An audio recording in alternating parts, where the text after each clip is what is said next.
Tim Drake as a character has been completely shafted by DC, and that isn't really much of a surprise given the late 2000s, early 2010s Geoff Johns purging of the 90s characters, but it's still pretty tragic. You see, back in the late 2000s, Geoff Johns brought back Hal Jordan, as well as Barry Allen, the Silver Age Green Lantern and Flash respectively, and the return of these characters put their modern replacements, Kyle Rayner and Wally West, on the back burner.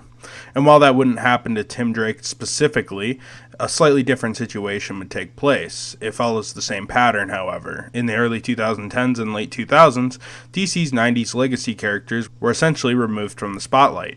Tim Drake himself was a pretty historied character. He was the third in the line of now 5 Robins, and replaced the, at the time, recently deceased Jason Todd, the second Robin. And he'd get 3 miniseries before starring in his own 185-issue series, which lasted between 1993 all the way until 2009, before being replaced by Bruce Wayne's own son Damian as Robin and becoming his own hero, Red Robin.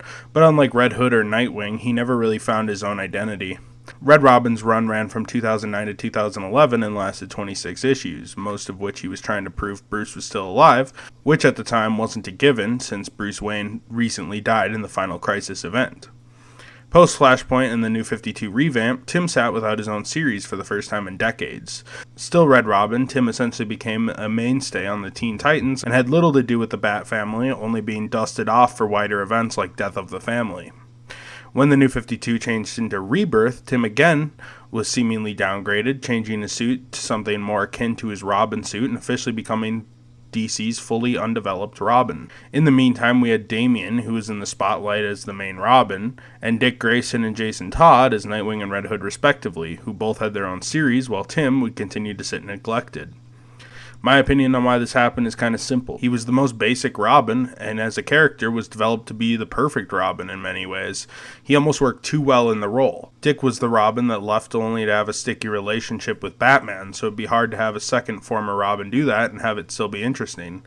Jason, on the other hand, had died and came back to life unhinged and seeking vengeance against Batman, so he has his own twist that didn't really make sense with Tim's storyline.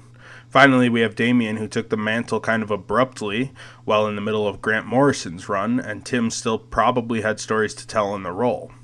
The hasty transition kind of left the editorial team with nowhere to take Tim except to have him search for the deceased Batman, but once Batman was reintroduced, I think his core motive was kind of gone.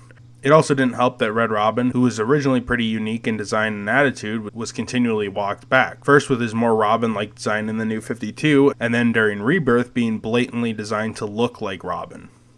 So how could DC relaunch Tim and make him work? I think that's pretty simple, but it would take some resources from DC.